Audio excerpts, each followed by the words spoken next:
Hi viewers, welcome to BS talk show. నేను మీ బుర్రా శ్రీనివాస్.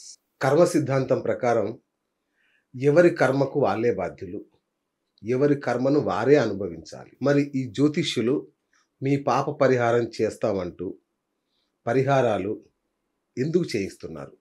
దీనివల్ల నిజంగా మన పాప పరిహారం జరుగుతుందా? మన గత జన్మలో కానీ ప్రారబ్ధ కర్మలు కానీ ఈ కర్మలన్నీ నిజంగా తొలగిపోతాయా? తెలుసుకుందాం. Hi viewers, welcome to BS talk show. నేను మీ బుర్రా శ్రీనివాస్.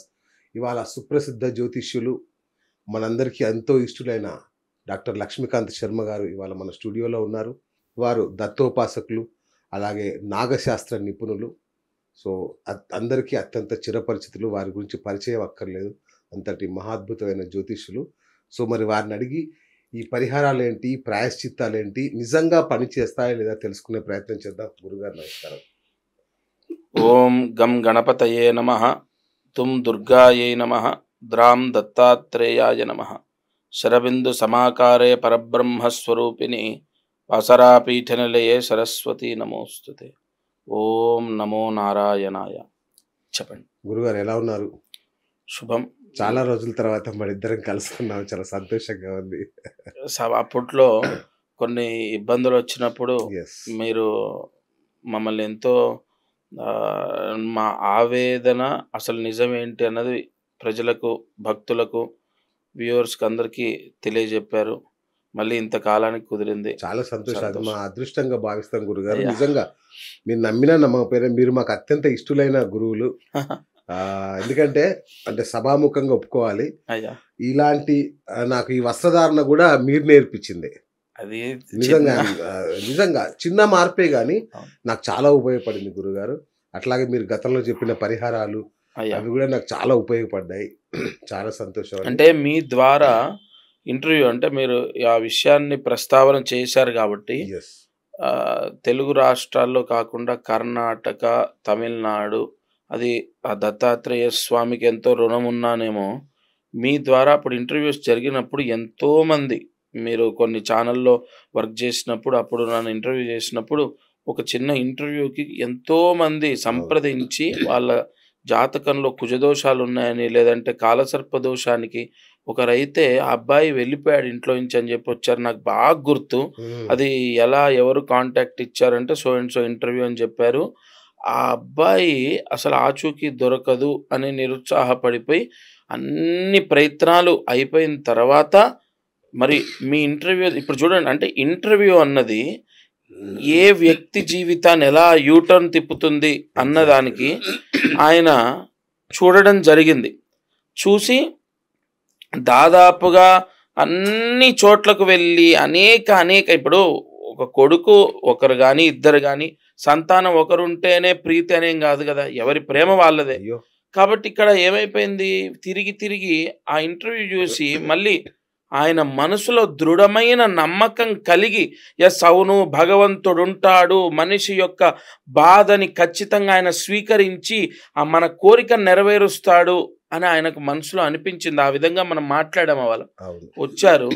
నాకు తెలిసిన విషయాలన్నీ కూడా నాగశాస్త్ర సంబంధితంగా, అయ్యా మీ అబ్బాయి ఇంకా లైవ్గా అంటే బ్రతికే ఉన్నారు.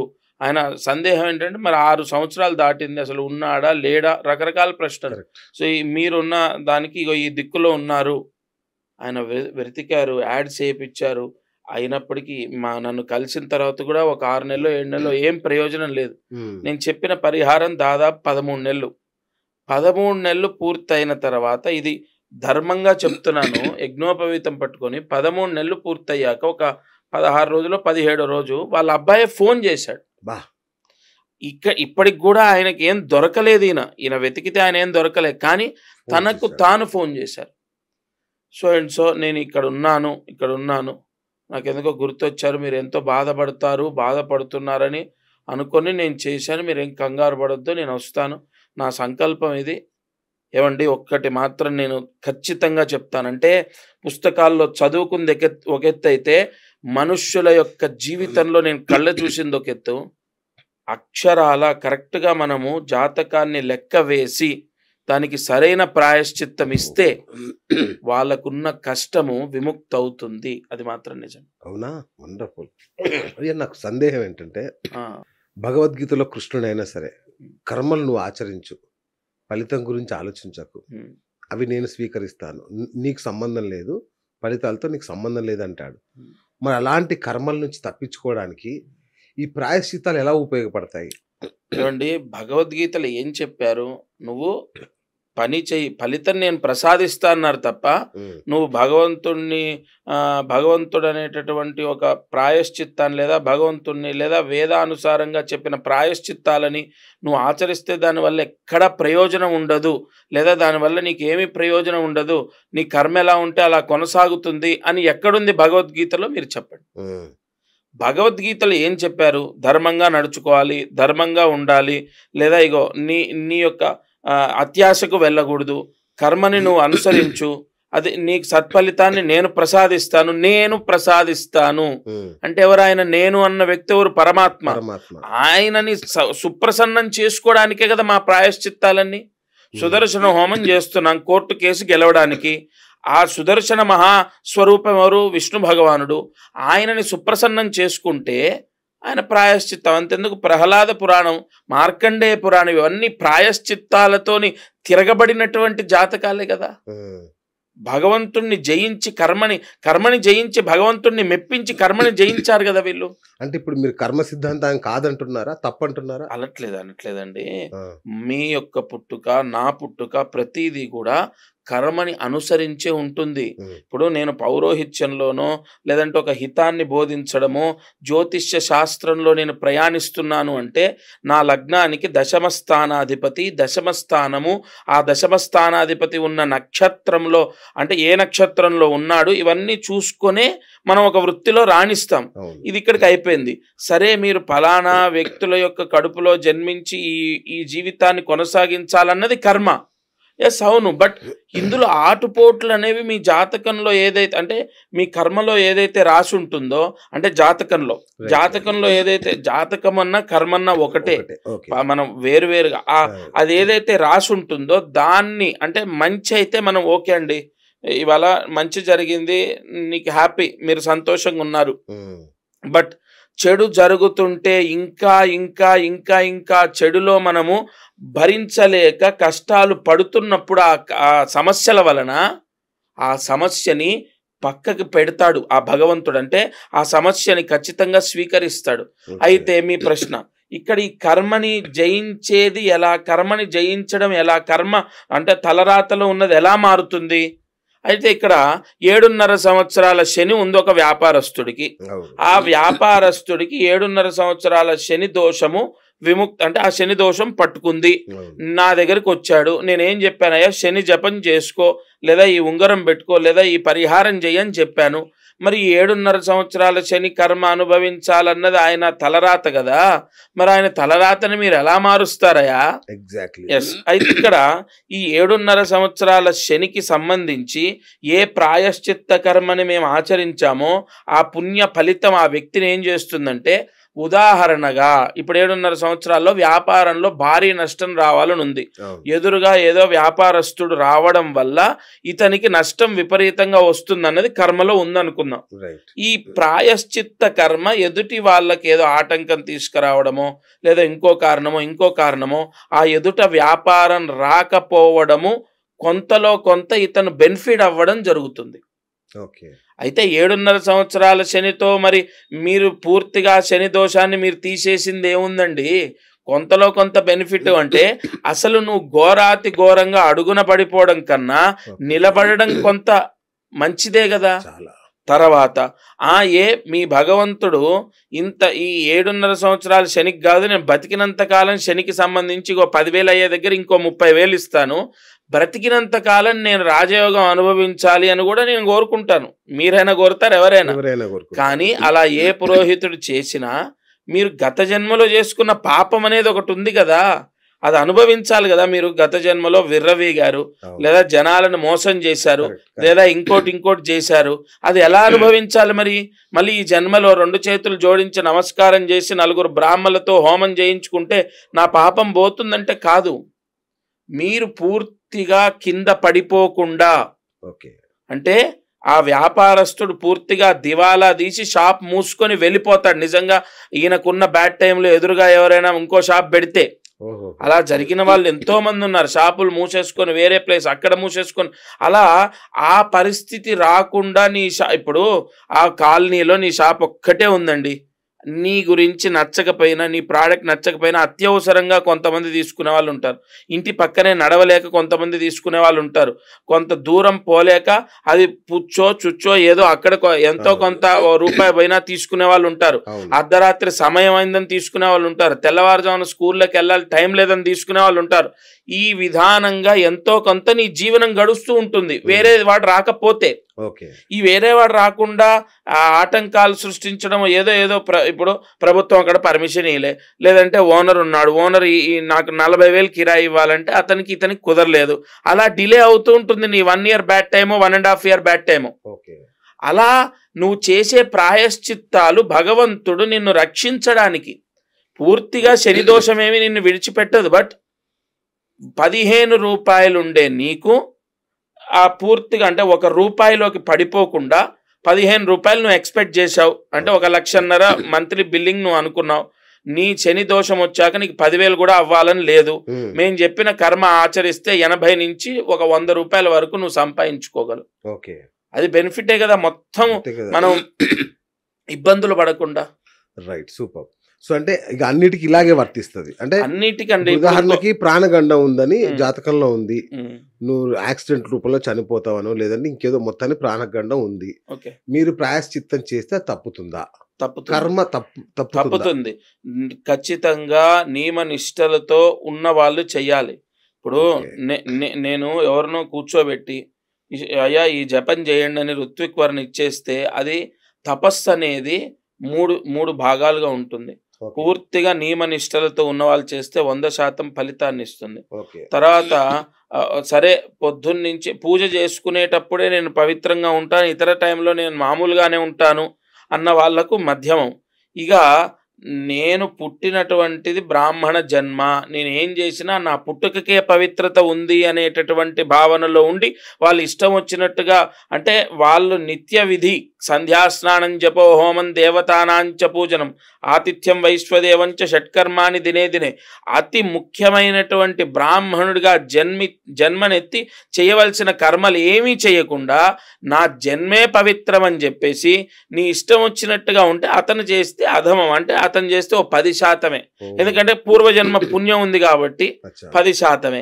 మరి నువ్వు ఇలా చూసుకోవాలి, 100% నియమ నిష్టలతో శ్రద్ధతో ఎక్కడ పడితే అక్కడ ఏది పడితే అది తినకుండా పవిత్రంగా మడిగా ఉన్న వాళ్ళతో నువ్వు మహామృత్యుంజయ అపమృత్యుంజయ ఇలా రకరకాల మృత్యుంజయ మహామంత్ర మూల మంత్రాలతో ప్రాయశ్చిత్తాలు చేస్తే జరగవలసినటువంటి గండాన్ని తప్పించవచ్చు.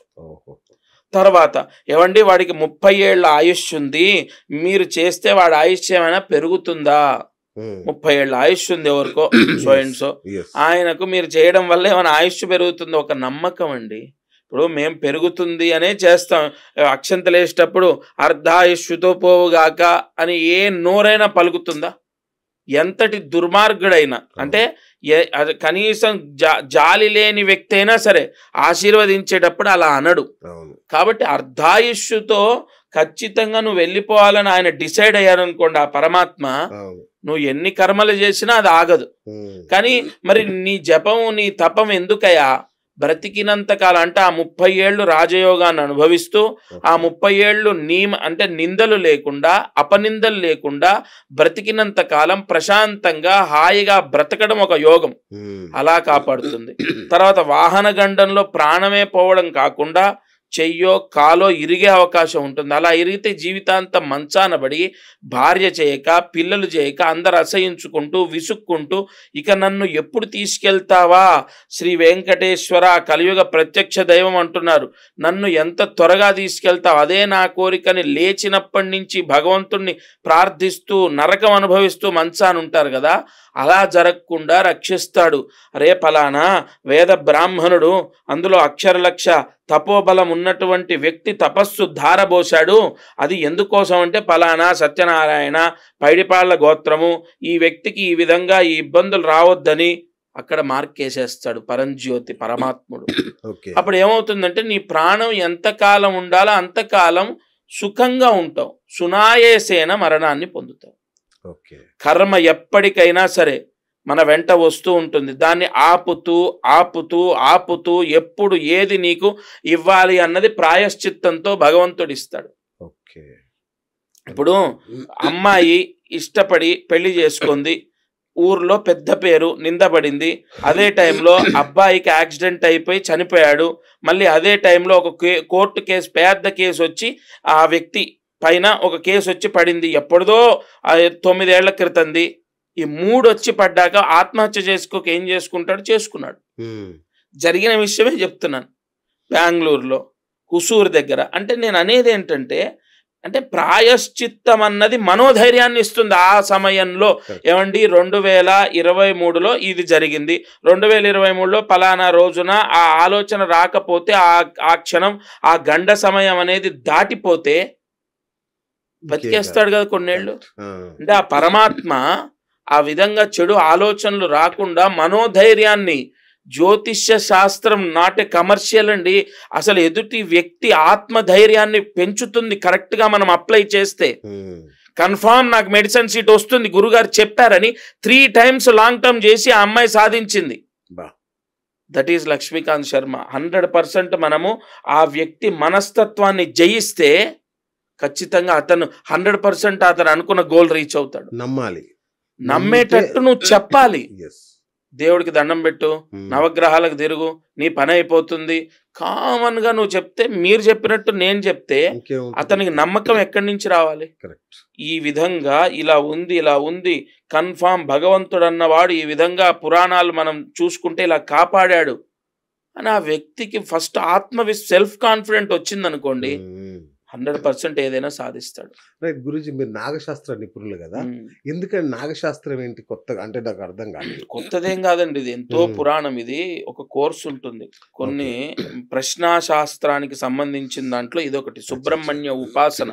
ఇప్పుడు మామూలుగా మనము సత్యనారాయణ స్వామి వ్రతం చేస్తే ఇగో మంచి జరుగుతుంది, లేదంటే పలానా గణపతి హోమం చేసుకోవాలి, వాస్తు హోమం చేసుకోవాలి, ఈ విధంగా ఉంటుందని ఎలాగైతే నిత్య కర్మని ఆచరిస్తూ ఉంటామో, ఈ నాగశాస్త్ర సంబంధితమైన ప్రాయశ్చిత్తాలు ఎవరైతే వాళ్ళ జాతకాన్ని చూయించి వాళ్ళు చేస్తారో ఇన్స్టంట్ గ్రోత్ అనేది వస్తుంది. అంటే కలియుగంలో అందుకే మీరు చూడండి, ఎంత పెద్ద నిధి నిక్షేపాలకు కానీ సర్పబంధనమే ఉంటుంది. ఎందుకలా? దాని మంత్రం అంత పవర్ వెంటనే పనిచేస్తుంది. ఎన్ని రోజులైనా ఎన్ని తరాలైనా ఆ మంత్రశక్తి తగ్గదు. అందుకే నాగశాస్త్ర సంబంధితంగా నేను ఇవాల్టికి ఇంతమంది నేను చెప్పేది విశ్వసిస్తున్నారంటే వాళ్ళకు జరుగుతున్నాయి అంటే పూర్తిగా నాగమంత్రాలతో, సుబ్రహ్మణ్య మహామంత్రాలతో ఎన్నో పూజలు, హోమాలు, ప్రాయశ్చిత్తాలు చేయించడం ద్వారా వెంటనే వివాహం అవ్వడం. ఒక అమ్మాయి పెళ్లి చేసుకొని నాకు సో ఆ వ్యక్తితో నాకు రిలేషన్ బాగుంటుంది, నా జీవితం బాగుంటుందని చెప్పిన అమ్మాయి మారి వాట్ ఈజ్ వాట్ అనేది గ్రహించి పెళ్లి చేసుకొని ఇలా ఎన్నో ఉదాహరణలు ఉన్నాయి. Because of one and only Subrahmanya మహామంత్ర శక్తి. దత్తుడు అన్న సుబ్రహ్మణ్యుడు అన్న ఒకటేనా? కాదు. అంటే మీరు దత్తోపాసకులు కదా. దత్త దీక్ష అనేది నా ఇష్టానికి, అంటే నాకు ఎంతో ఇష్టం దత్తాత్రేయ రూపం. ఎందుకు అంటే చిన్నప్పుడు నేను ఏ దేవుడు శక్తివంతం అంటే ఏ దేవుడు బలమైన వాడని ఎప్పుడు అడుగుతుండేవాడిని. మా తాతగారినో నాన్ననో ఎవరు కనిపిస్తే గురువులను, అసలు ఏ దేవుడు, ఆంజనేయ స్వామి చాలా బలవంతుడు, ఇంకొక ఆయన లేదు శంకరుడు ఇంకా బలవంతుడు, ఇంకొక ఆయన అమ్మవారే. అసలు లాస్ట్కి కంక్లూజన్లో మనకి ఏం తెలిసిందంటే అందరూ చెప్పిన దాంట్లో ఎక్కువగా త్రిమూర్తులు శక్తివంతులు అనేది మనకు వచ్చింది. అయితే వీళ్ళ ముగ్గురు ఇట్లెవరు, మనిషి మనసు అదే కదా, ఇంకా తవ్వుతున్నాడు. వీళ్ళ ముగ్గురు ఇట్లెవరు, వీళ్ళు ముగ్గురు కలిస్తే ఒక రూపం. నాకు అప్పుడు ఏంటి, చిన్నప్పటి నుంచి ఇక నేను ఆయన చాలా పవర్, ఇక అందరి దేవుళ్ళ కన్నా ఆయనే శక్తి అని ఆయన్ని ఎక్కువగా ఏ చిన్న కష్టం వచ్చినా బాధ వచ్చినా ఆయనకు దండం పెట్టుకునేవాడు. అలా నాకు ఆ దత్తాత్రేయ స్వామి ఇష్టదైవం అయిపోయాడు. అందుకు ఆయన దీక్షని తీసుకొని ఆయన మంత్రం, మనకు ఈ మంత్రోపదేశాలు ఎలా అంటే ఏదో పుస్తకంలో చూసి చదవడం కాదండి, గురువుల ద్వారా పుణ్య నదీ తీరంలో నదీ స్నానం చేసి గురువుల ద్వారా మంత్రాన్ని మనము ఉపదేశం తీసుకోవాలి. ఓకే. అలా దత్త మంత్రాన్ని ఉపదేశం తీసుకున్నాను. ఓకే. అది కూడా యాజులు గారని, హ్మ్. మద్దూరు యాజులు గారని మహాదత్త ఉపాసకులు ఆయన. అచ్చచ్చా! ఆయన ద్వారా తీసుకొని అక్షరలక్ష జపం పూర్తి చేసి ఇంకా చేస్తూనే ఉన్నాను. ఇప్పుడు మాలా మంత్రం చేస్తున్నాను. ఓకే. నాకు ఆయన అంటే పంచ ప్రాణాలు. ఒక ఒక శరీరంలో మనకు ఇంద్రియాలు అన్నీ పనిచేయడానికి ఏదైతే ముఖ్యంగా మన బ్లడ్ ఇప్పుడు గుండెకు టచ్ అవ్వలేదు అంటే బ్లడ్ అవును. సర్క్యులేషన్ ఆగిపోయి గుండె ఆగిపోతుంది. అలా నిజంగా చెప్తున్నాను, మంత్రం దత్త మంత్రం చదవకపోతే నా గుండె ఆగిపోతుంది. అంత ఇష్టం నాకు ఆ మంత్రోపాసన. అబ్బబ్బా! ఆ! అది దత్తాత్రేయ స్వామి మంత్రాన్ని నేను ఆ విధంగా ఉపదేశం తీసుకున్నాను. మాలాంటి వాళ్ళు దత్తుని స్మరించుకుంటే అన్న ఉపయోగమా? చాలా. హ్మ్.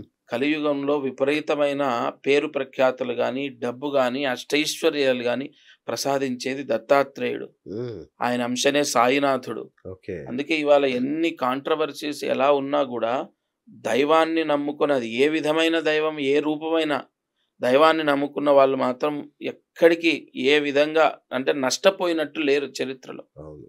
అవును. హ్మ్.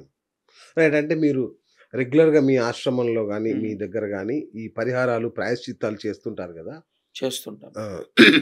నాగశాస్త్రం ప్రకారమే చేస్తుంటారా అన్నీ? నాగశాస్త్రం ప్రకారము సుబ్రహ్మణ్య మంత్రాలు, సర్ప మంత్రాలు, ఓకే. నాగమంత్రాలతో ప్రాయశ్చిత్తాలు చేయటం. ఓకే. కొన్ని ఇప్పుడు ఆహ్, ఒక చిన్న అంటే రీసెంట్‌గా చేసింది. హ్మ్.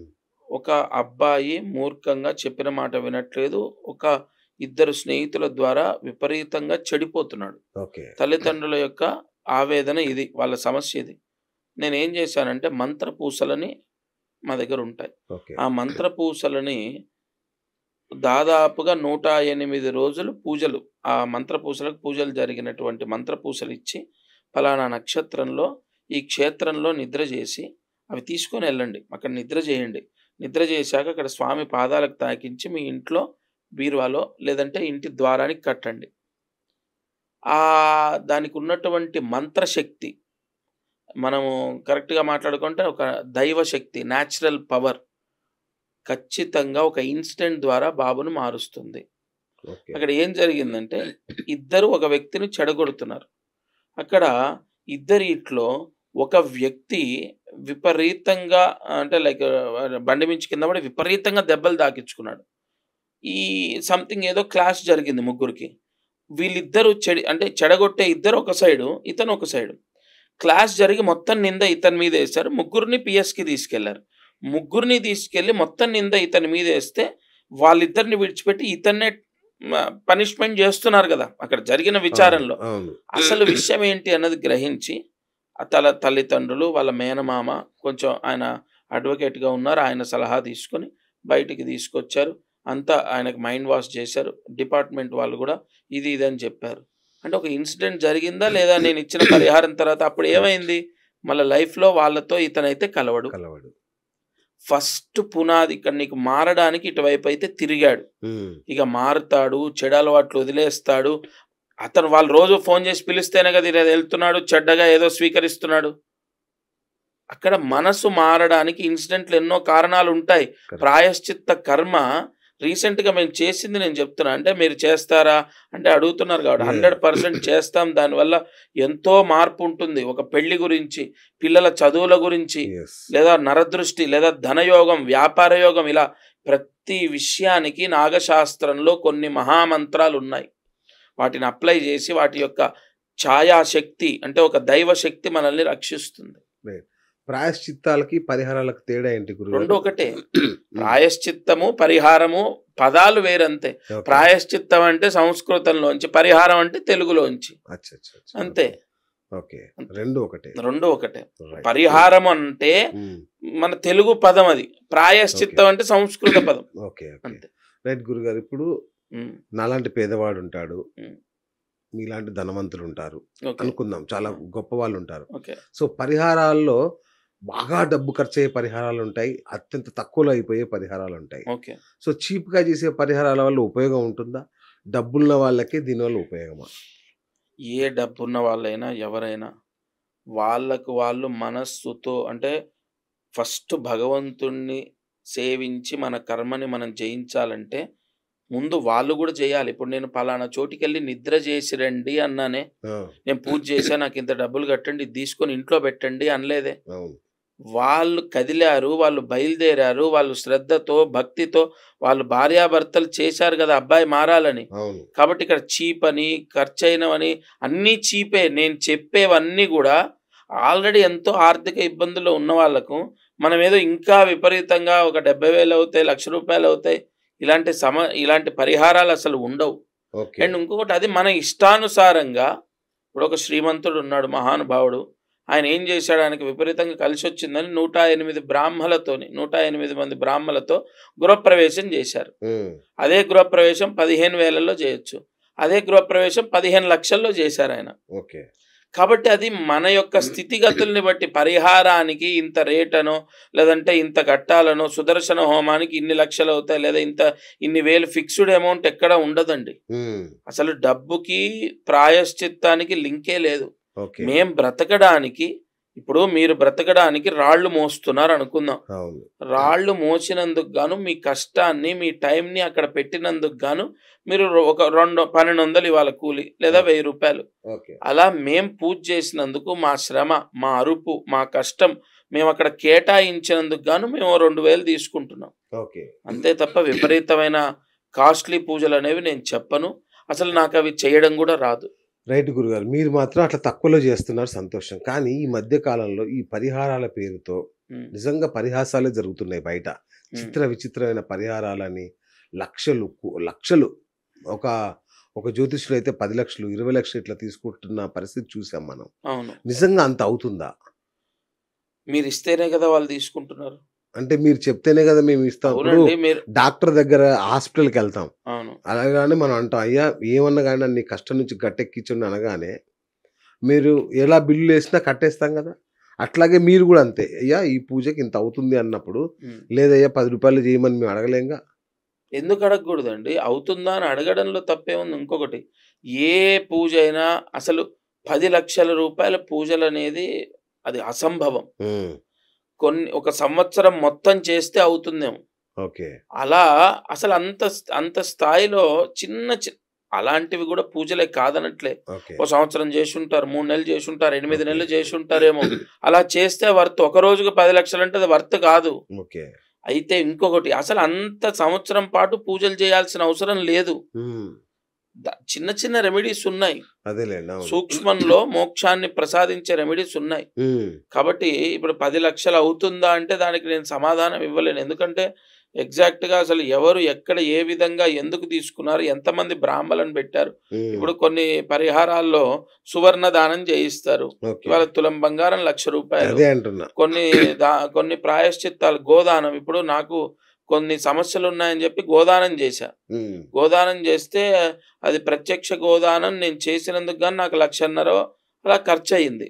రైట్. అలా ఇప్పుడు కంపల్సరీగా వాళ్ళు మీరు అన్నట్టు 10 లక్షలు, 20 లక్షలు తీసుకున్న వాళ్ళు అక్కడ ఏం అప్లై చేశారు, ఎన్ని రోజులు చేశారు, వాళ్ళు ఏమేం దానాలు చేయించారన్నది నాకు తెలియదు. కాబట్టి నేను అంటే ఫైనల్ గా ఇది అడిగింది ఏంటంటే, నిజంగా పరిహారాలకు అంత ఖర్చు అదే అవుతుందా చెప్తున్నా. అనేది. అవుతుంది. ఆ, ఏ విధంగా అంటే ఇలా చేస్తే, ఓకే. ఇప్పుడు కేసీఆర్ గారు యాగం చేశారు, కొన్ని కోట్ల రూపాయలు ఖర్చు అయింది, అవును. 5,000 మంది బ్రాహ్మలను పెట్టి చేశారు.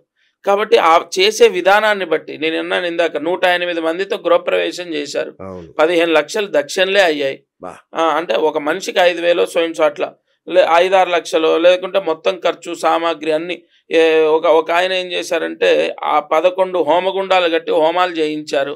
ఆ. అంటే ఇక్కడ మీ నా ప్రశ్న అదే గురుగారు, ఉమ్. అలా చేస్తే ఫలితం వస్తుందా, నాలాగా నవగ్రహాల చుట్టూ తిరిగేసి లేదంటే అయ్యగారికి కొంచెం బట్టలు లేదంటే ఆయిల్ దానం చేస్తే ఒక పూజారికి నాకు ఫలితం వస్తుందా, వాళ్ళకు ఫలితం వస్తుందా? ఇద్దరికీ వస్తుంది. ఇద్దరికీ వస్తుంది. ఎందుకంటే కలియుగంలో దానం చేత అపర కుబేర్లు అవుతారు. ఇవాళ చాలా మంది ప్రశ్న ఏంటంటే, ముఖేష్ అంబానీ ఒక్క పూజ కూడా చేయడు, 2 చేతులేసి నమస్కారం చేస్తాడు. ఒక వజ్రాల కిరీటం వెంకటేశ్వర స్వామికి ఇస్తాడు. ఆయన ఏమైనా చార్ధామ్ యాత్రలు తిరిగాడా, లేదంటే ముఖేష్ అంబానీ అరుణాచలంలో గిరి ప్రదక్షిణ చేశాడా, ఇలా రకరకాలు ఏం చేశాడని ఆయనకు అపర కుబేరుడు అయ్యాడంటే దానం చేస్తున్నాడు. కలియుగంలో ఒక మహా అద్భుతమైన సీక్రెట్ ఏంటో తెలుసా? కలియుగంలో దాన రూపేణ కోట్లు వస్తాయి. దానం ఎంత చేస్తే అంత, అది కన్ఫామ్. అయితే ఇక్కడ ఏంటంటే మనము దానం చేయటం మీ స్తోమతను బట్టి చేయాలి.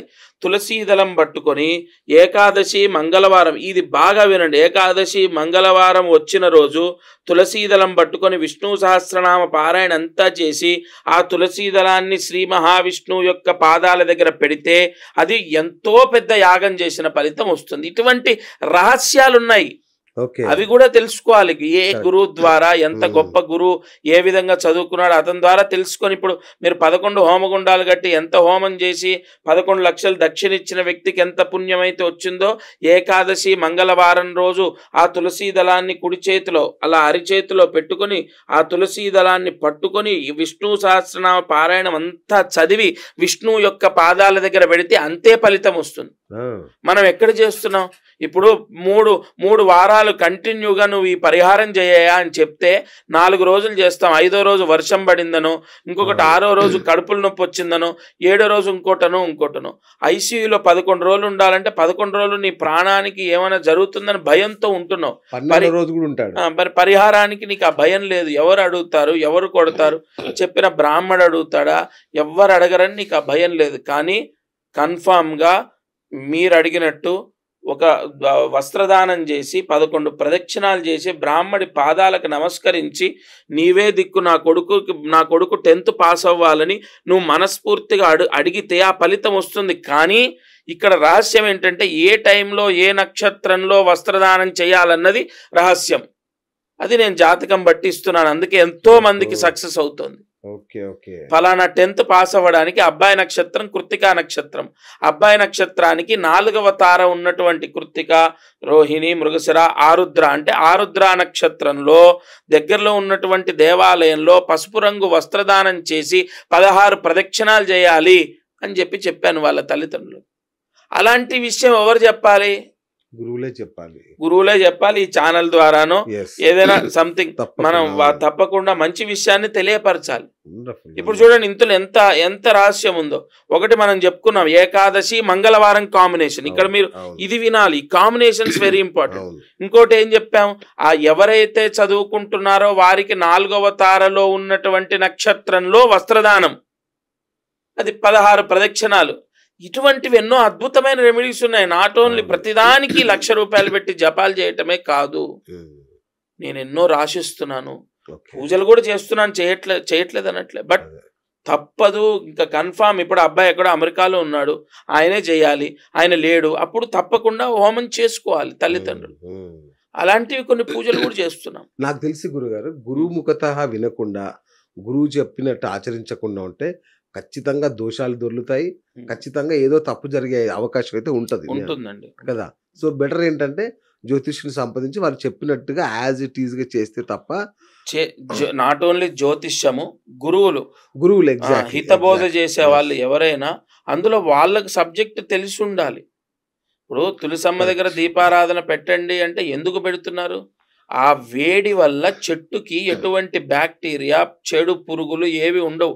అందులో ఇంకా తులసి అనేది మహావృక్షం. మీరు 100% అంటే ఏ చెట్టుకైనా చూడండి, ఏ చెట్లైనా సరే ఎక్కువగా ఆక్సిజన్ జనరేట్ చేసేటటువంటి చెట్టు తులసి చెట్టు.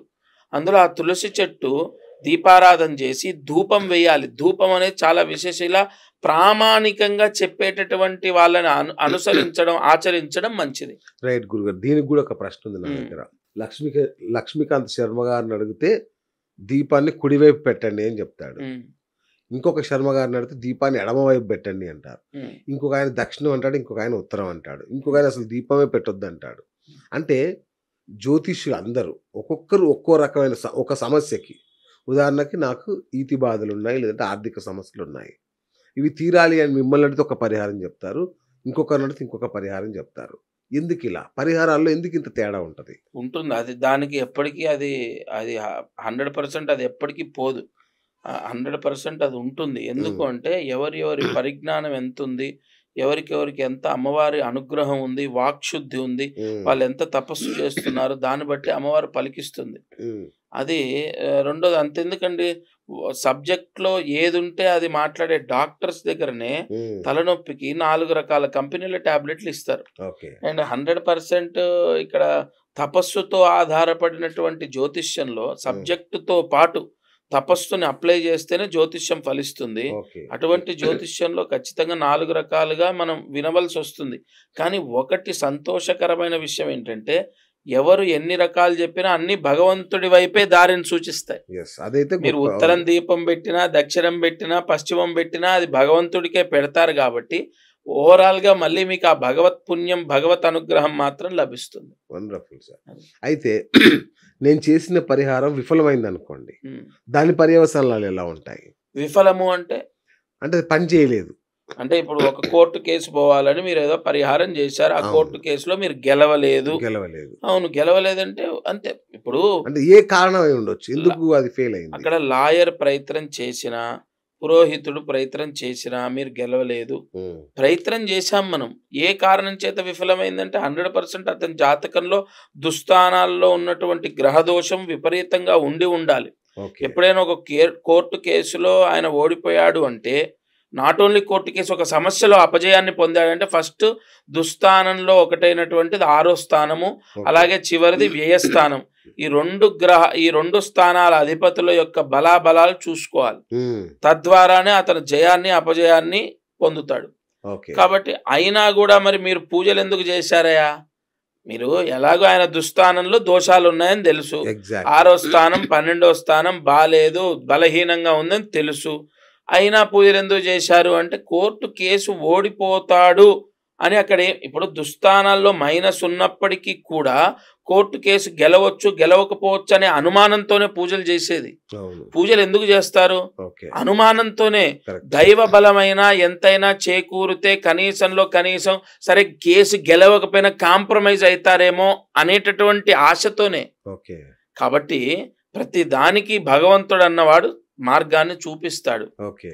ఈ పరిహారం అవ్వకపోతే ఎలా అంటే, ప్రయత్నం చేశారు పురోహితులు. రైట్. ఇప్పుడు నేను 100 మంది నా దగ్గరికి వస్తే 100 మందికి పని అయిందని నేను చెప్పను. ఓకే. 70 మందికి మాత్రం కన్ఫర్మ్ అయింది. ఇంకో 30 మంది ప్రయత్నం చేశారు నా ప్రయత్నం. రైట్. మళ్ళీ వచ్చి నేను ఇంకోటి చెప్తాను ధైర్యంగా, మీకు పలానా అమ్మాయి పెళ్లి గురించి నా దగ్గరకు వచ్చారు, పెళ్లి అవ్వలేదు, కుదరలే, మళ్ళీ రండి. ఆ! ఇప్పుడున్న గ్రహస్థితిని బట్టి మరి ఇంకేదైనా మనం అప్లై చేస్తే ఆ అమ్మాయి పెళ్లి కరెక్ట్. అవుతుందేమో. ఆ! అసలు ఎందుకు అవ్వట్లేదు? సంవత్సర సూతకం వల్ల ఇప్పుడు ఒక అమ్మాయికి 10 నెలల్లో యోగం ఉంది, పెళ్లి చేసేయండి అన్న.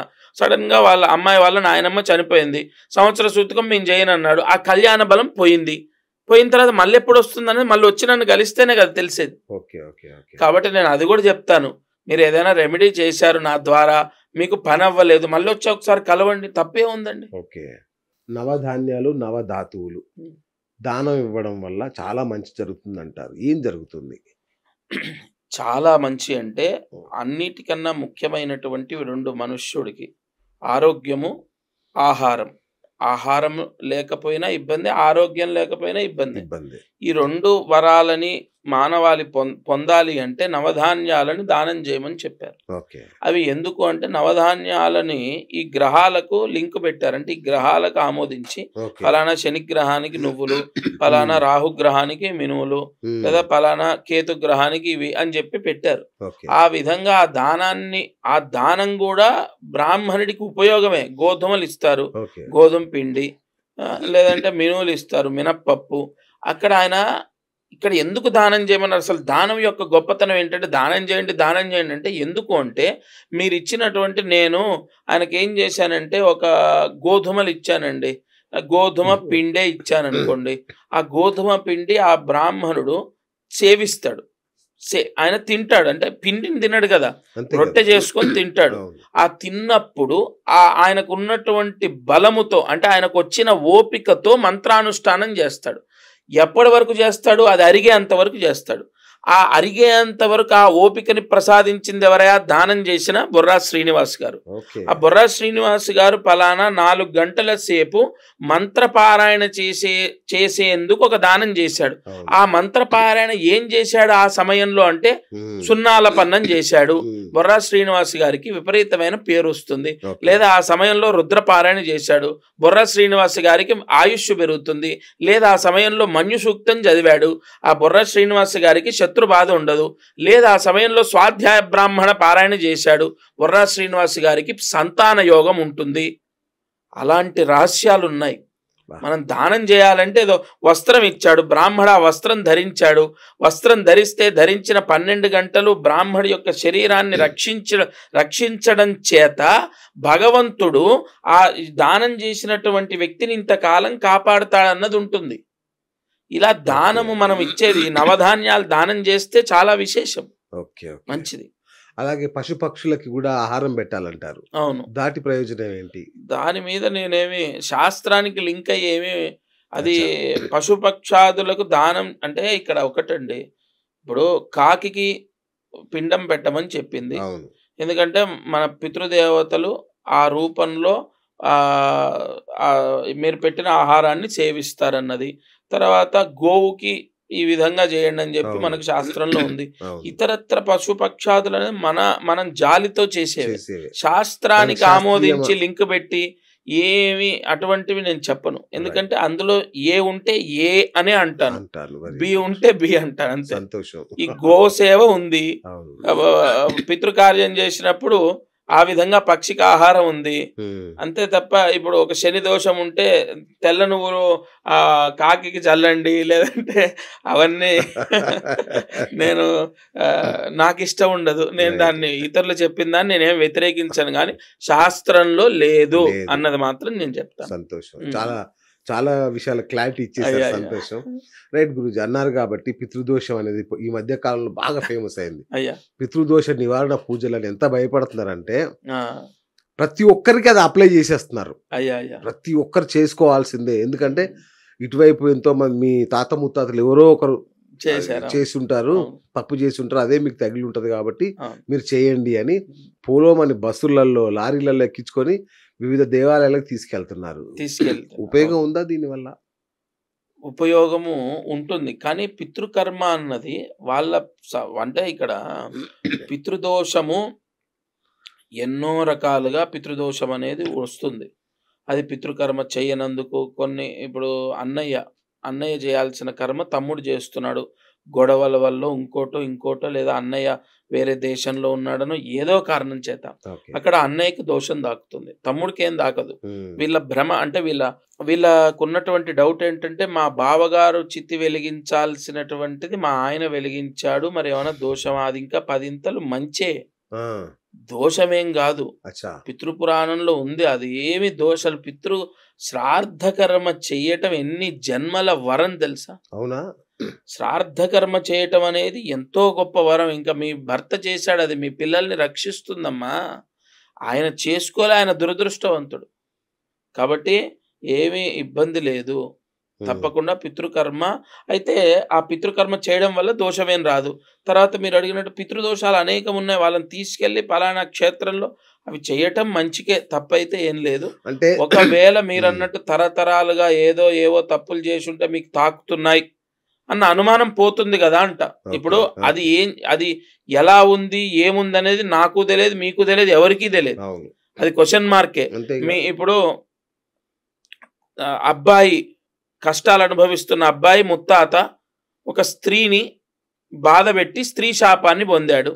అది శాస్త్రంలో ఏం చెప్పింది? 4 తరాలు ఆ శాపం ఉంటుందని చెప్పింది, స్త్రీ శాపం. మరి 4 తరాల్లో నువ్వు ఉన్నావు కాబట్టి మేబీ అలా జరిగి ఉండొచ్చు, జరగకపోయి ఉండొచ్చు. ఒకవేళ జరిగితే నువ్వు వెళ్ళి చేసినందుకు ఆ దోషం పోతుందంట. దాంట్లో నేను ఏకీభవిస్తాను. పితృదోష కార్యం చేయటం మంచిదే, ఇబ్బంది లేదు. అంటే సామూహికంగా చేయడం మంచిదేనా? సామూహికంగా అసలు ఎలా చేస్తారు? వాళ్ళ ఇంటి పేరు, వాళ్ళ గోత్రం, వాళ్ళ పిండ ప్రధానం అన్ని వేరు వేరు కదా. అదే చెప్తున్నా. ఇప్పుడు గోకర్ణ లాంటి క్షేత్రంలో వందలాది మందిని తీసుకెళ్లి ఒక టెంట్ వేసి చక్కగా వందలాది మందిని కూర్చోబెట్టేసి సామూహికంగా చేస్తున్నారు. ఇలా చేయడం మంచిదేనా? ఏమండి, ఒక ఒక యజమానికి ఒక బ్రాహ్మడు ఉండాలి. ఒక బ్రాహ్మడు మైకు పట్టుకొని చెప్తూ అంటే అది తప్పేం కాదు. కానీ ఇప్పుడు బొర్రా శ్రీనివాస్ గారు ఫాస్ట్‌గా చేస్తారు. లక్ష్మీకాంత్ శర్మ నిదానం. నువ్వులు తిలోదకం తర్పయాం అన్నప్పుడు మొదటి పిండం దగ్గర వదిలిపెట్టి రెండో పిండం మంత్రం చదువుతుంటే ఆ మొదటి దగ్గరే వదిలిపెడుతూ ఉంటాడు లక్ష్మీకాంత్ శర్మ అయోమయంగా. ఆ దోషం ఏమవుతుంది? పితృపితామహ ప్రపితామహ అన్న మూడో దానికి వెళ్ళిపోతుంది మంత్రం. ఇతను రెండో దగ్గరే ఉంటాడు. అప్పుడు ఆ నీళ్లు ఎవరికి అర్పించినట్టు?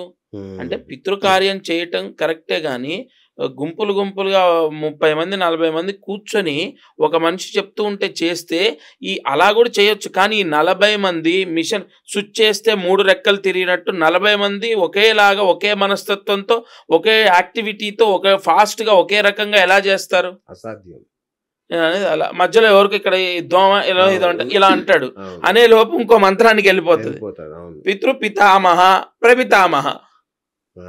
కాబట్టి పితృకార్యం చేయడం మంచిదే గాని మీ ఎదురుగా బ్రాహ్మడు కూర్చోవాలి, ఆయన పర్యవేక్షణలో జరగాలి. ఇప్పుడు దర్భలు వేయాలి, దక్షిణ అగ్రాలు ఉండాలి. నువ్వు తెలియక తూర్పు అగ్రాలు వేసావనుకో అది దోషమే. నువ్వు దేవత ఇప్పుడు విశ్వేదేవ ఆవాహన ఉంటుంది, తర్వాత పితృ ఆవాహన ఉంటుంది. పితృ ఆవాహన దక్షిణ ముఖంగా చేయాలి, విశ్వేదేవ ఆవాహన ఉత్తరముఖంగా చేయాలి. అవన్నీ నియమాలు. బ్రాహ్మడు ఎదురు కూర్చుంటే తప్పొప్పులు చెప్తాడు, ఆయన ఉందే అందుకు కదా. అలా ఒక వ్యక్తికి ఒక మనిషిని పెట్టుకొని చేయిస్తే మంచిదే. రైట్. అయితే ప్రత్యేకంగా ఇప్పుడు రాబోతున్నాయి పితృపక్షాలు రాబోతున్నాయి. సో కరెక్ట్ గా ఆ పితృపక్షాల్లోనే చెయ్యాలా? ఇక్కడ ఈ పితృపక్షాల్లో చేస్తే విశేషం.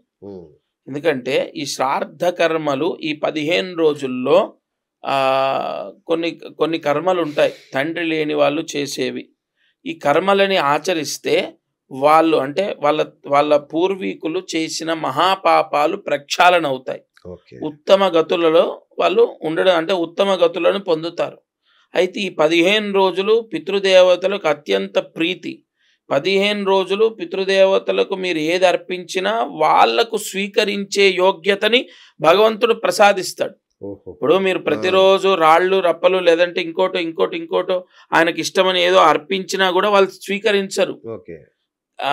కానీ ఈ రాళ్ళు రప్పలని ఎందుకన్నానంటే మా నాన్నగారికి ఇది ఇష్టమని ఒక చిన్నది ఒక రాయి ఆయన ఇష్టమని చెప్పేసి ఆయన పటం ఎదురుగా పెట్టి దాని మీద దీపం పెడుతున్నాడు. అంటే నేను ఆ విధంగా ఈ పదాన్ని వాడాల్సి వచ్చింది. అంటే నువ్వు ఏది ఇష్టమో అది చేయడం ఓకే, కానీ వాళ్ళని స్వీకరించేటటువంటి యోగ్యతని వాళ్ళ భగవంతుడు ప్రసాదించేది ఈ 15 రోజుల్లో. కాబట్టి ఈ 15 రోజుల్లో పితృకర్మ చేస్తే చాలా విశేషం. శ్రాద్ధ కర్మ ఉంటుంది, లేదంటే మీకు కొన్ని పితృపక్షాల్లో చేసేటటువంటి ప్రాయశ్చిత్తాలు ఉంటాయి, అవి చేసుకోవచ్చు. రైట్. అయితే పితృ అమావాస్య అని చెప్పి ప్రతిసారి వస్తుంటుంది కదా. ఇప్పుడు మాలయ శ్రాద్ధం అని చేస్తారు ఈ 15 రోజుల్లో, అలా చేయాలి. పితృ అమావాస్య చెప్పండి. అది ప్రతి పితృ అమావాస్య కూడా ఇవి చేసుకోవచ్చు పరిహారాలను కూడా ఈ మధ్య చాలా మంది ప్రతి అమావాస్యకు చేసేస్తున్నారు. ప్రతి అమావాస్య చేయరండి, చేస్తున్నారు. ప్రతి అమావాస్య తర్పణాలు విడవాలి. అది ఎవరు? బ్రాహ్మణుడు. పితృతర్పణాలని తండ్రి లేనటువంటి వ్యక్తి తర్పణాలు దర్భ పెట్టుకొని తర్పణాలు చేసుకోవాలి ఆ అమావాస్య రోజు, అంతే తప్ప ప్రతి ఒక్కళ్ళు పితృతర్పణాలు వదలడానికి అధికారం ఉండదు. అయినా ప్రతి అమావాస్య పితృకర్మ కార్యం అనేది చేయటం ఏమి ఉండదు. అలా చేయిస్తున్నారంటే అది కరెక్ట్ కాదు. సో ఏదైనా సరే పితృపక్షాల్లో చేయాలి. వాళ్ళకి ఆబ్దీకం పెట్టుకునే నియమం ఉంటే ప్రతి సంవత్సరం వాళ్ళు చనిపోయిన తిథి రోజు ఆబ్దీకం పెట్టాలి, లేదా పిండ ప్రదానం వరకు అయితే పిండ ప్రదానం చేయాలి, లేదా తర్పణం వరకు అయితే తర్పణం చేయాలి, లేదా స్వయం పాకం అయితే స్వయం పాకం చేయాలి వాళ్ళ తల్లిదండ్రుల యొక్క తిథి రోజు. కొంతమంది ఏం చేస్తారంటే వాళ్ళ ఇంటి ఆచారాన్ని బట్టి ఈ మాలయ పక్షాల్లో అంటే ఈ 15 రోజుల్లో దశమి రోజు, అమావాస్య రోజు, లేదా పలానా అష్టమి రోజు ఇలా స్వయం పాకం ఇచ్చేస్తారు తర్పణాలు విడిచిపెట్టి.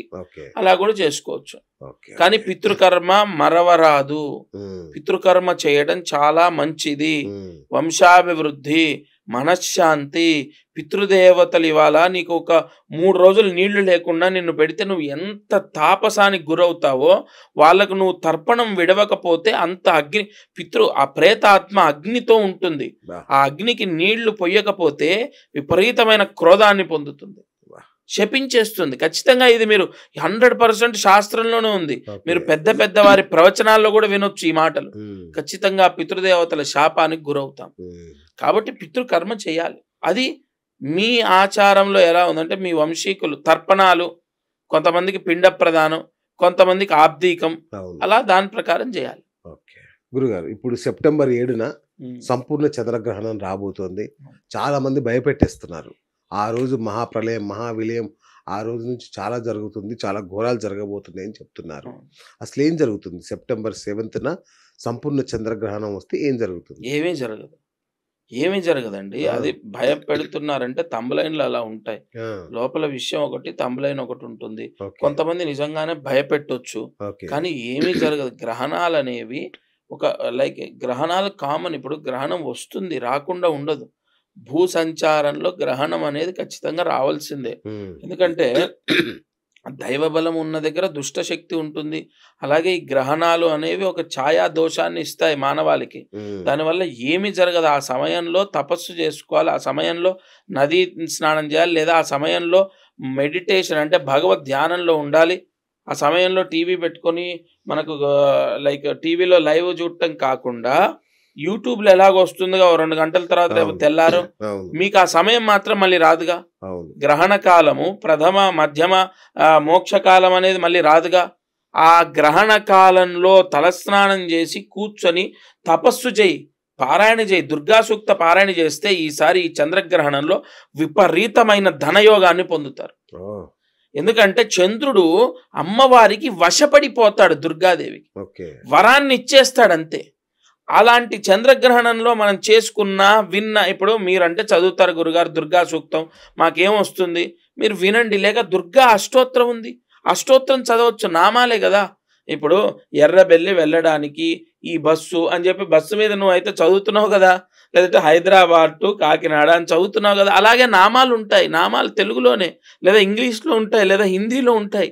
నీకు వచ్చిన భాషలో ఉంటే నామం చదువుకో. దుర్గా సూక్తం నీకు సమయం ఎక్కువగా ఉంది, ఈసారి చంద్రగ్రహణం 11 సార్లు పారాయణ చేయి. కన్ఫామ్ నేను చెప్తున్న దుర్గా సూక్త పారాయణ చేసిన, దుర్గా అష్టోత్తరం చదువుకున్న విశేష ధన లాభాన్ని పొందుతారు. ఓకే, దీనికి అంటే గ్రహణ దోషాలకి ఏమైనా పరిహారాలు ఉంటాయా? ఈ గ్రహణం అనేది కుంభరాశి వారికి ఏర్పడుతుంది. పూర్తిగా దోషం కుంభరాశి వారికి ఉంటుంది. శతభిష నక్షత్రం, పూర్వభాద్ర నక్షత్రాల వాళ్లకు కుంభరాశి వారికి బాగా దోషం ఉంటుంది. అంటే వీరికి వీరికి ఏదో జరిగిపోతుంది, ఏదో ఇబ్బంది అవుతుందని కాదు, హెల్త్ ప్రాబ్లమ్స్ రావచ్చు. హెల్త్ ప్రాబ్లమ్స్ మానసికంగా ఎక్కువగా ప్రాబ్లమ్ని ఫేస్ చేసే అవకాశాలు ఉంటాయి. ఎందుకంటే చంద్రుడు మనఃకారకుడు. చంద్రారిష్టేతు సంప్రాప్తే చంద్ర పూజ అంచకారయేత్ చంద్ర ధ్యానం ప్రవక్ష్యామి మనఃపీడోపశాంతయే. ఇక్కడ మనఃకారకుడు కాబట్టి ఎక్కువగా భర్తతో గొడవలు, లేదా భార్యతో గొడవలు, లేదా తల్లిదండ్రులతో గొడవలు, లేదా స్కూల్లోనో కాలేజీలోనో అపకీర్తి, ఇలా ఈ కుంభరాశి వారికి రావాల్సిన డబ్బు రాక ఇబ్బందులు, లేదా ఏదో ఒక రకంగా మనసు డిస్టర్బ్ అవుతుంది. ఉదాహరణ, మీరు 2 కోట్ల రూపాయలు లేదా 20 లక్షలు ఎవరికో ఇచ్చారు, మీ స్తోమతను బట్టి అతను అప్స్కాండింగ్ అయిపోయాడు, లేదా ఐపీ పెట్టాడు, లేదా చనిపోయాడు, ధబేల్మని మీ గుండె పేలిపోతుంది. అలాంటి ఇన్సిడెంట్లు జరిగే అవకాశాలు ఉంటాయి. కుంభరాశి వారికి ఎప్పుడు జరుగుతుందండి? బిఫోర్ గ్రహణమా, ఆఫ్టర్ గ్రహణమా? గ్రహణం పట్టి విడిచిపెట్టిన తర్వాత దాని యొక్క ప్రభావం 45 రోజులు ఉంటుంది అంతే. అంటే 7వ తారీఖు నుంచి 45 రోజుల్లో టైం అనేది యావరేజ్ టైం, బ్యాడ్ టైంగా నడుస్తుంది ఎవరికి? కుంభరాశి వారికి. కుంభరాశిలో చంద్రుడు ఉండగా గ్రహణం పడుతుంది కాబట్టి, అందులో శతభిష నక్షత్రంలో నుంచి పూర్వభాద్ర నక్షత్రంలో ఉన్నప్పుడు గ్రహణ సమయం ఉంది. శతభిష నక్షత్రం 4వ పాదం, పూర్వభాద్ర నక్షత్రం 1వ పాదంలో ఉన్నప్పుడు గ్రహణ సమయం ఉంది కాబట్టి ఆ నక్షత్రాల వాళ్ళకు కూడా ప్రభావం పడుతుంది. ఓకే, అంటే లక్ష్మీకాంత్ శర్మ గారు, సామాన్యుడు కూడా చేసుకోదగ్గ పరిహారాలు ఏమైనా ఉంటాయా? ఉన్నాయి, 100%. ఫస్ట్ నేను చెప్పినట్టు దుర్గా సూక్తం పారాయణ 108 సార్లు, లేకుంటే 38 సార్లు, లేదంటే 200 సార్లు, లేదంటే 300 సార్లు ఆ సమయం ఉన్నప్పుడు కూర్చొని చేసి నువ్వు ప్రశ్నించవయా భగవంతుణ్ణి, నాకెందుకు ఇయలే అని. నువ్వు కదలకుండా కూర్చో. సినిమాలో 3 గంటల సేపు కదలకుండా కూర్చుంటావు కదా, అలా నువ్వు కూర్చొని మనసు లగ్నం చేసి చూడండి.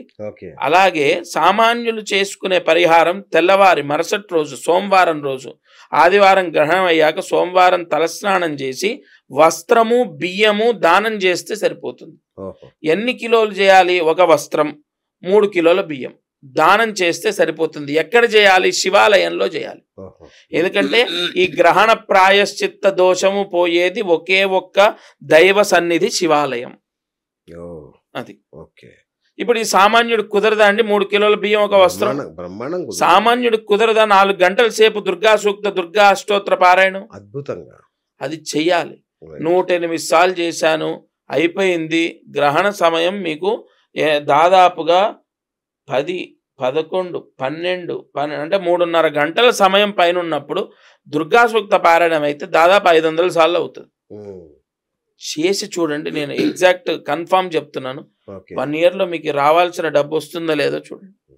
1 ఇయర్ పడుతుందా అనకండి, 1 ఇయర్ లోపే స్టార్ట్ అయిపోతుంది. చాలా మందికి ఇంట్లో దుష్ట శక్తుల అనేది ఒకటి చాలా ఇబ్బంది పెడుతుంటది. అంటే ఇంట్లో ఏవో ఆత్మలు ఉన్నాయి, శక్తులు ఉన్నాయని చాలా మందికి అనుమానం ఉంటుంది. దీనికి ఏమన్నా పరిహారాలు ఉంటాయా? చాలా మంది దుష్ట శక్తులు మా ఇంట్లో ఉన్నాయని ఫీల్ అవుతుంటారు కదా. దానికి కాలయక్షిణి యంత్రం అని ఉంటుంది. ఆ యంత్రము దానికి కొన్ని కాలభైరవ మహామంత్రాలతో పూజలు జరిగి ఉంటాయి. ఒక తాయెత్తు గట్టు ఉంటుంది. అది ఇంట్లో ఉంటే నాట్ ఓన్లీ దుష్ట శక్తి, నరదృష్టి, వాస్తు దోషం. అంటే వాస్తు దోషము ఇప్పుడు వాయవ్యంలో ఉన్న కిచెన్ జరిగిపోయి అదేదో జుమాన్జీ సినిమాలో వాడు దాన్ని డైస్ వేయగానే ఇలా జరిగినట్టు జరిగి ఆగ్నేయంలోకి ఏం రాదు. దాని ప్రభావం మనుష్యుడి పైన అంటే ఆ ఇంటి వాళ్ళ పైన పడదు. ఆ యంత్రం ఇంట్లో పెడితే దుష్ట శక్తి ఉన్నా, లేదంటే నరదృష్టి ఉన్నా, లేదంటే వాస్తు దోషం ఉన్నా తీసేస్తుంది. వితిన్ 15 days లో దాని రిజల్ట్ చూపిస్తుంది. కాబట్టి ఉండొచ్చు, గాలి సోకే ఉంటాయి, ఇంటి నిర్మాణంలో దోషాలు ఉంటాయి, ఇంటి కిందనే బొందలు ఉండొచ్చు, ఎన్నో ఉంటాయి. వాటన్నిటిని ఇప్పుడు అద్దెకు ఉన్నామండి 14th floor లో, దాని కింద ఏం జరిగింది, ఎంతమందిని పాతి పెట్టారు, లేదు ఎవరు చనిపోయారు, ఏమీ తెలియదు కదా. ఇంకోటి దీంట్లో ఆత్మహత్య చేసుకుని ఉండొచ్చు, చెప్పలేం. ఇంకోటి ఇంట్లో ఆత్మహత్య చేసుకుంటే కన్ఫామ్ 8 ఏళ్ళు దాని ప్రభావం ఉంటుంది. 8 ఏళ్ళు ఇంటిని వదిలేస్తావా, పడవ పెడతావా? లెక్క ప్రకారం అసలు ఎవడున్నా వానికి ఎంతో కొంత ఎఫెక్ట్ ఉంటుంది. నో డౌట్ అండి, కన్ఫామ్. ఆత్మహత్యనే పెద్ద దోషం. అందులో ఏ గృహం అయితే సహకరించిందో దానికి ఉంటుంది, ఆ ప్లేస్ కు ఉంటుంది. దానికి పరిహారం ఏంటి? యంత్ర దిగ్బంధనం. ఇప్పుడు నేను చెప్పినట్టు అయితే యంత్రం తీసుకోవాలని నేను ఏం చెప్పట్లే, యంత్రం పెట్టుకోవడం ద్వారా నీ పైన ఆ ప్రభావం పడదు అంటున్నాను. ఇప్పుడు ఇటువంటి ఆత్మహత్య అనేది ప్రతి ఇంట్లో ఎందుకు జరుగుతుంది? జరిగినా మీకు ఎవరు చెప్తారు? చెప్పరు. ఇప్పుడు అద్దెకిచ్చే ఓనర్ ఎందుకు చెప్తాడండి? కాబట్టి ఆ యంత్రం అనేది ఎప్పుడు సేఫ్టీ, ఎప్పుడు కాపాడుతుంది. ఈ మధ్య ఇంకొక పెద్ద సమస్య వశీకరణం. చాలా మంది వశీకరణం బారిన పడి చాలా ఇబ్బందులు పడుతున్నారు. సో ఈ వశీకరణ దోషాలను ఎట్లా తొలగించుకోవాలి? ఏవైనా తాత్కాలికం మాత్రం. ఇవన్నీ ఎప్పుడు అసత్యం ఎక్కువసేపు నిలబడదు. సత్యనారాయణ స్వామి వ్రతం ఉంది, మీ తాతలు ముత్తాతలు ఎక్కడెక్కడి నుంచో వస్తూనే ఉంది, అది చేస్తున్న వశీకరణ ఇప్పుడు తగ్గిపోయింది. ఎందుకంటే అందరికీ ఇది నిజం కాదు, అబద్ధం అని తెలిసిపోయింది. వశీకరణ శక్తి అన్నది అంటే ఏ వ్యక్తి అయినా సరే ఒక వ్యక్తిని లోపపరుచుకోవడానికి ఉపయోగించరు. అలా ఉపయోగిస్తే అతను గురువే కాదు.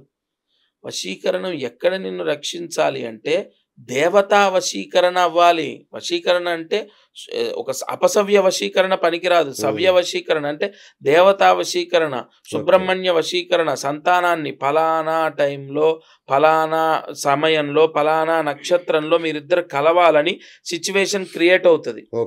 ఆ వ్యక్తికి అంటే ఆ రజోగుణాన్ని ప్రసాదిస్తుంది భార్యాభర్తలకు. అప్పుడు వాళ్ళు కలుస్తారు, సంతానం కలుగుతుంది. అలా వశీకరణ మహామంత్రం లేదా సుబ్రహ్మణ్య శక్తి, సుబ్రహ్మణ్య దీక్షా యోగం సంతానాన్ని ఎలా ప్రసాదిస్తుంది అంటే ఈ విధంగా ఫలానా టైంలో ఇప్పుడు లేడీస్కి ఇబ్బంది వచ్చి వెళ్ళిన తర్వాత ఫలానా టైంలో ఏదో టైంలో కలిస్తే బాగుంటుందని సైంటిఫిక్గా చెప్తారు కదా. అలా కొన్ని సమయాల్లో వాళ్ళు కలిసే విధంగా సిచ్యువేషన్ క్రియేట్ చేస్తాడు భగవంతుడు. భగవంతుడికి అదే పని అంటే నీ కోసం ఏదైనా చేస్తాడు ఆయన. ఆ! ఒక జననాన్ని సృష్టించడం కోసం ఆయన నువ్వు నమ్ముకొని ఖచ్చితంగా భార్యాభర్తలు ఇంత ఇవాళ ఒక ఆవిడ చెప్తూ ఉంటే కళ్ళ నీళ్ళు వచ్చాయండి. శరీరం మొత్తం మందులమయం. పిల్లల కోసం ఎన్ని ఇంజెక్షన్లు, ఎన్ని రకాలు. ఇవాళ పిల్లలు లేరు అన్న వాళ్ళకు జరిగే ఖర్చు అంతా ఇంత కాదు మెడిసిన్ అవునండి. రూపంలో. అవునండి. అవును. ఎంత ఘోరంగా వాళ్ళకు డబ్బు ఖర్చవుతుందంటే అది తప్పనట్లే. అలా సక్సెస్ అయిన వాళ్ళున్నారు. బట్ 10%, 80% నాకంత అవగాహన లేదు గానీ, కరెక్ట్. ఆడావిడ అంటే జన్మనిచ్చే తల్లి శరీరం మొత్తం మందులతో నిండిపోవాలి. నేననేదేంటంటే, భగవంతుడి యొక్క అనుగ్రహము 100% భగవంతుడు డాక్టర్ చెప్పారు మీకు సంతాన యోగం ఉంది. బట్ మీకు లైక్ కౌంటింగ్ తక్కువుందనో, లేదంటే ఎగ్ అవును. ఏదో రిలీజ్ అవ్వలేదు అవును. ఏదేదో చెప్తారు కదా! ఆ సమయాన్ని భగవంతుడు క్రియేట్ చేసి ఫలితాన్ని ఇస్తాడు. మరి దీనికి పరిహారాలనే అదే నేను నిస్సంతులకి? చెప్తున్నాను. ఆ! సుబ్రహ్మణ్య వశీకరణ. అచ్చా! ఓహోహో! వశీకరణ అంటే ఈ సవ్య రూపేణ చేయాలి. అది. అబ్బాయి చదువుకోవడానికి హయగ్రీవ వశీకరణ ఉంటుంది. హ్మ్. చదువు మీద శ్రద్ధ రావడానికి. అప్పుడు ఏమవుతదంటే తనకు అర్థమయ్యే విధంగా చెప్పే గురువు దొరకొచ్చు. ఓకే. లేదా తనకు కాంపిటీటర్‌గా అబ్బా! వాడెందుకు చదువుకోను నేనెందుకు చదవద్దు. నేను చిన్నప్పుడు స్కూల్‌లో జ్యోత్స్న అని ఒక అమ్మాయి ఉండేది. ఆ అమ్మాయిని పొగుడుతుంటే నాకు బాగా చదువుకుంటే నాకు కూడా ఇలా పొగుడుతారు కదా! అని అవును. చదవడం మొదలుపెట్టా. ఆ! అలా ఖచ్చితంగా ఏదో ఒక రూపేణ నీ మనసులో ఒక బీజాన్ని ప్రసాదిస్తాడు భగవంతుడు ఆ వశీకరణ వల్ల. హ్మ్. అంతేగాని ఆ అమ్మాయి అంటే నాకిష్టం, లేదా పెళ్ళయింది ఆ అమ్మాయికి ఆమెను నేను వశీకరణ చేయాలి, ఇటువంటి దుర్మార్గమైనటువంటివి ఎప్పుడు కరెక్ట్. గెలవవు. హ్మ్. అవి ఎప్పుడూ కూడా వృధా ప్రయాస. అలా ఓకే. చేస్తా అన్న వాళ్ళు కూడా నీ డబ్బు కోసమే తప్ప నీకేం ఉపయోగం ఉండదు. రైట్ గురూజీ. చేతబడులకి ఏంటి పరిస్థితి? ఈ మధ్య చేతబడులు గూడా చాలా ఇబ్బంది పడుతున్నారు జనాలు. మాకు ఈ చేతబడి ఇది జరిగిందేమో ఓల్డ్ అని. టాపిక్ మీకు హైలైట్ అవుతదంటారా? ఖచ్చితంగా. చేతపడి అనేది ఇప్పుడుది కాదండి అది. ఎందుకంటే గురుగారు హ్మ్. ఇప్పుడు చేతబడి అనేది ఎప్పటిదైనా సరే హ్మ్. ఈ రోజు కూడా ఉంది. ఇదే చేస్తున్నారు. సమస్య చేస్తున్నారు. అవును. అయితే నా గురించే చెప్తా. ఒక హ్మ్. చిన్న నిమ్మకాయ రోడ్డు మీద ఆ! పెట్టేసి ఒక ఎగ్ ఆడ పెట్టేస్తే కూడా భయపడిపోతాను నేను. ఆ! ఏదో చేశారు దాన్ని దాటాను నేను. ఇప్పుడు నా పరిస్థితి ఏంటి అని. హ్మ్. ఇట్లాంటి వాటికి ఏంటి పరిహారం? వాటికి ఏమీ లేవు. పరిహారం ఏం లేదు. ఆ! ఎందుకంటే అది 100% దుష్టశక్తి కొన్ని కాళికా మంత్రాలతో లేదా కొన్ని మహామంత్రాలతో, కొన్ని అపసవ్య మంత్రాలతో చేస్తారు. ఓకే. వాటికి పరిహారం ఏంటి అంటే నిన్నెప్పుడూ రక్షించేది రుద్రుడు. రుద్ర కవచమే పరిహారం దానికి. అది హ్మ్. ఒకవేళ నీకు అనుమానం ఉంది.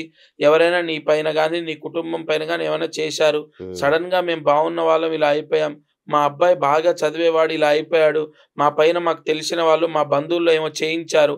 మా పైన ఏవో జరుగుతున్నాయి అనుమానం ఉంది. మీరన్నట్టు అవో ఇవో ఇంటి ముందర ఏసి వెళ్తున్నారు అన్నప్పుడు దానికి రుద్ర సంబంధితమైన పరిహారాలు చేసుకుంటే ఓకే. బావుంటుంది. అది ఎలా ఉంటుందంటే లింక్ ఇంటి ఫేసింగ్‌ని బట్టి ఇప్పుడు తూర్పు ముఖంగా ఉంటే ఒక పరిహారం. ఉత్తర ముఖంగా ఉంటే ఒక పరిహారం. మీకు ఎవరైనా ఈ చేతపడి బాధ అనుభవిస్తున్నారనుకోండి. రైట్. వాళ్ళు మనకు వాళ్ళ ఇంటి ఫేసింగ్ చెప్తే దానికి తగ్గ రెమెడీ నేను చెప్తాను. చెప్తారు గదా! హ్మ్. ఓకే. ఓకే. రైట్. ఈ మధ్య కాలంలో స్త్రీలు ఆ! మరి వాళ్ళ గ్రహాలు ఏం మారినాయో తెలీదు గానీ, భర్తల్ని చంపించడం మొదలుపెట్టారు విపరీతంగా. హ్మ్. సుపారీలిచ్చి మరీ చంపిస్తున్నారు. అయ్యో! తోసేసి నీళ్ళలో దోసేసి.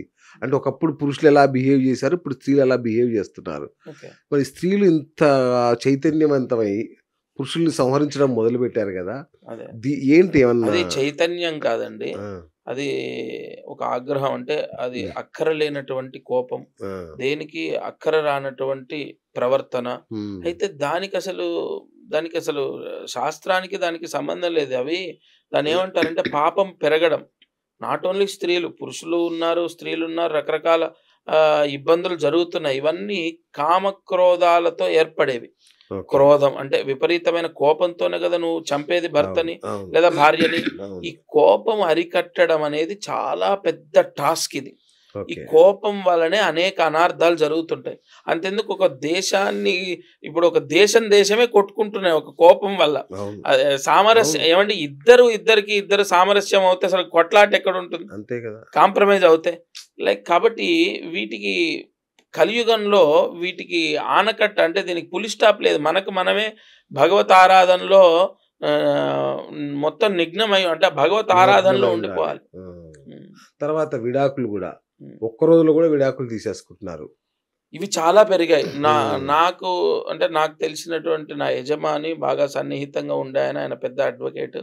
2009 నుంచి బాగా విపరీతంగా డివోర్స్ కేసులు పెరిగిపోయాయి. ప్రతి లాయర్ బిజీ అయిపోయారు. మామూలుగా కాదు. ఓన్లీ డివోర్స్ కేసులు, అవును. విపరీతంగా డివోర్స్ కేసులు. అవును. అన్ని ఎక్కువ కేసులు ల్యాండ్ కబ్జాలు తగ్గిపోయాయండి. తగ్గిపోయినాయి. ఇప్పుడు ల్యాండ్ లేవు. కబ్జాలు 2005కి ముందు ఉండేవట. అవును.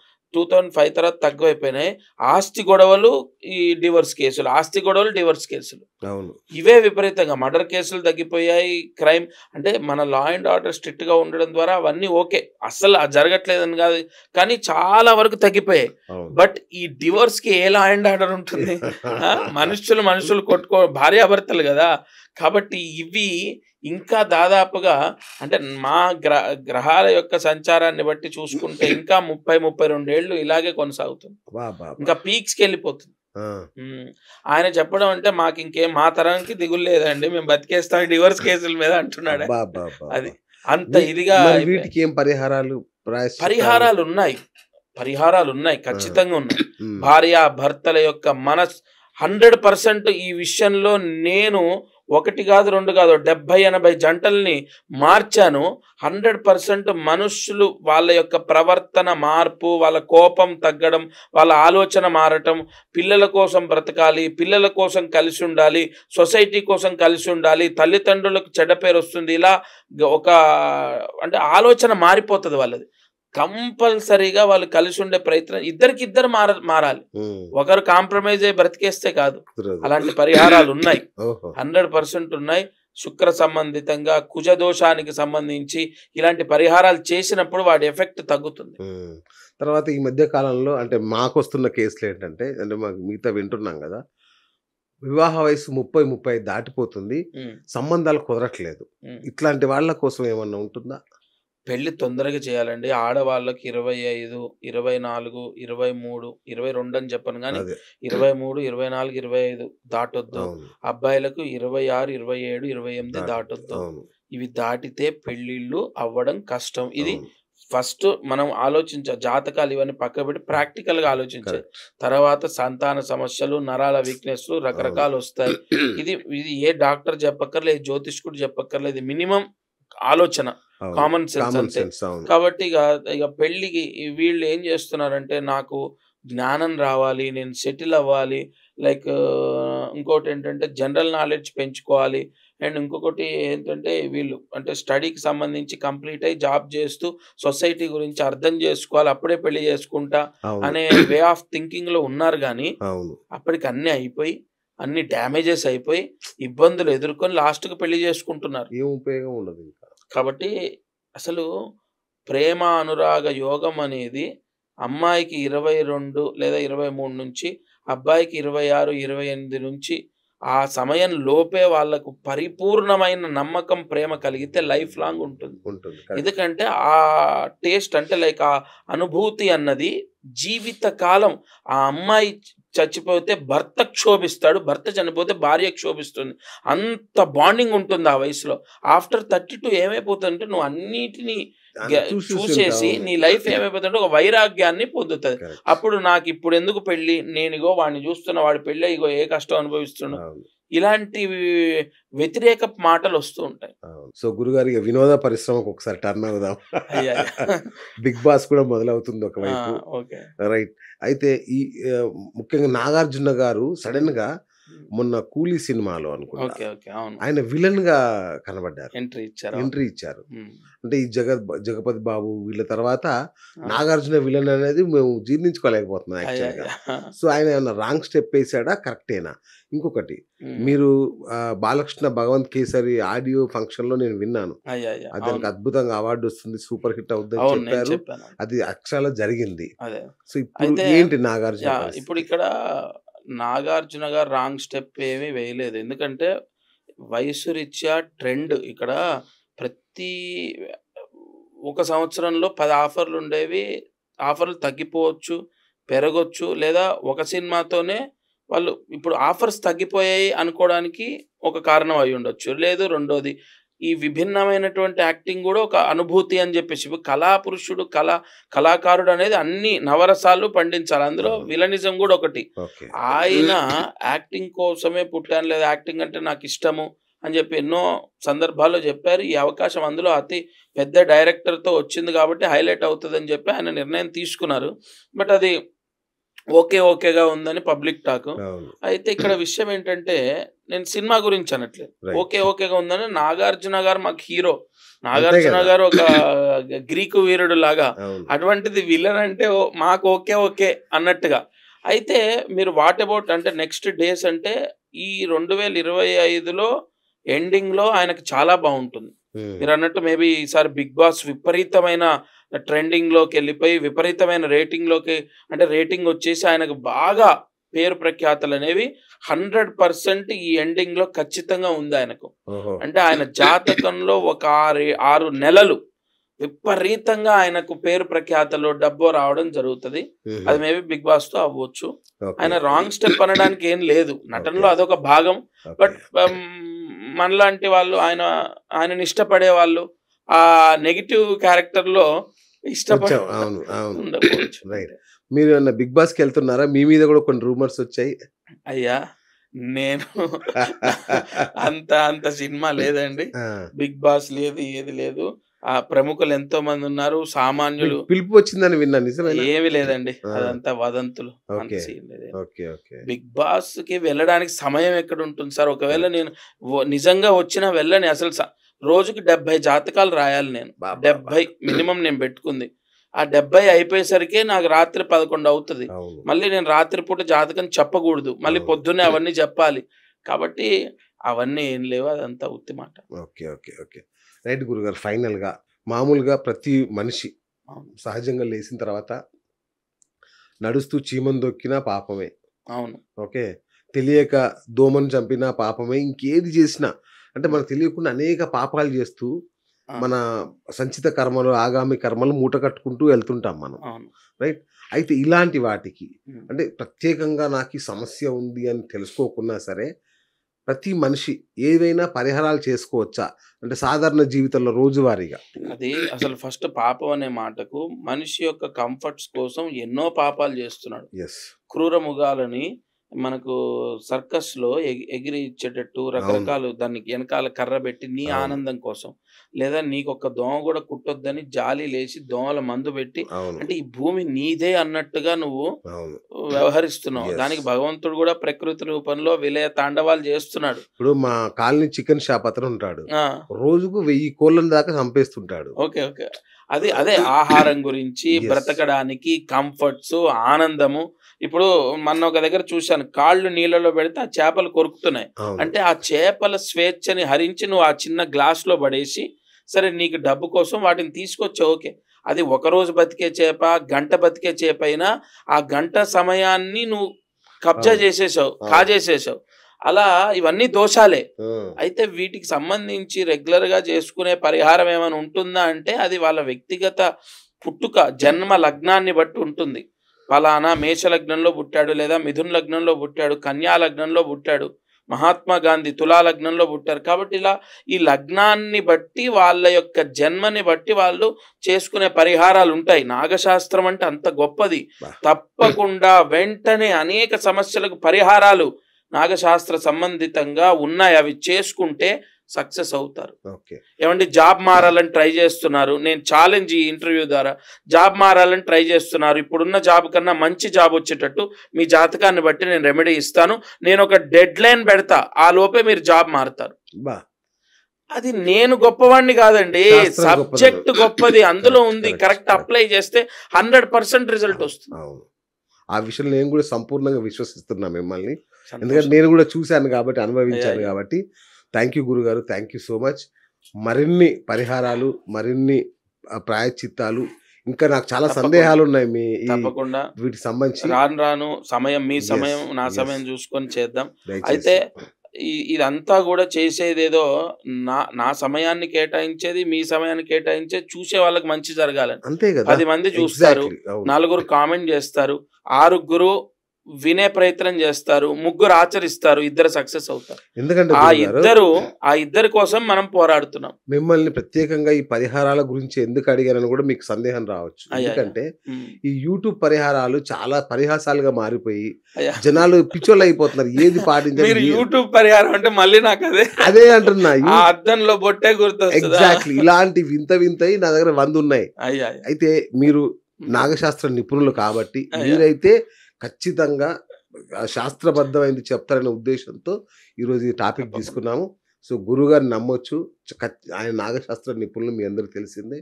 సో పరిహారాలు ప్రాయశ్చిత్తాలు అనుకుంటే ఇట్లాంటి గురువుల ద్వారా తీసుకోండి తప్ప, అది కూడా ఈ యూట్యూబ్లో చెప్పిన దాన్ని ఆచరించడం కాదు.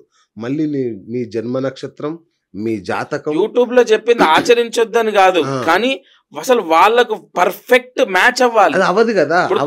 కుజదోషం ఉన్న వాళ్ళకు శుక్రుడు జపం చేసుకోండి అంటే, పెళ్లి అవ్వాలంటే నిన్న ఒకటి చూశాను. యాక్చువల్లీ ఆ అమ్మాయికి కుజదోషం ఉంది. ఆ అమ్మాయి ఏం చూసింది యూట్యూబ్లో అంటే, నాకు చెప్పిందే నేను చెప్తున్నాను. అయ్యా మేము యూట్యూబ్లో చూసాము, శుక్రవారం రోజు తలస్నానం చేసి మందార పూలతో నీ పరిహారం చేయమని ఉంది. అది శుక్ర సంబంధితమైన పరిహారం అమ్మా. నీ కుజదోషము, నీకు దుస్థానంలో లగ్నానికి వ్యయంలో కుజుడు ఉన్నాడు, ఇగో ఇది చెయ్యని చెప్పి నేను మార్చాను. ఇక్కడ యూట్యూబ్ తప్పేం కాదు, బట్ మీకేది అవసరమో అదే అంటున్నా. యూట్యూబ్ లో చెప్పే పరిహారాల్ని పాటించడం కాకుండా మీ జాతక సంబంధమైన, మీ నక్షత్ర సంబంధమైన పరిహారాలు ఉంటాయి కాబట్టి వెంటనే రిజల్ట్. ఎగ్జాక్ట్లీ. థ్యాంక్ యూ గురుగారు, థ్యాంక్ యూ సో మచ్. దత్తార్పణం. సో డాక్టర్ లక్ష్మీకాంత్ శర్మ గారు మహాగురువులు వారి ఇది బిఎస్ టాక్ షో వారితో నేను మీ బిఎస్ సైనింగ్ ఆఫ్.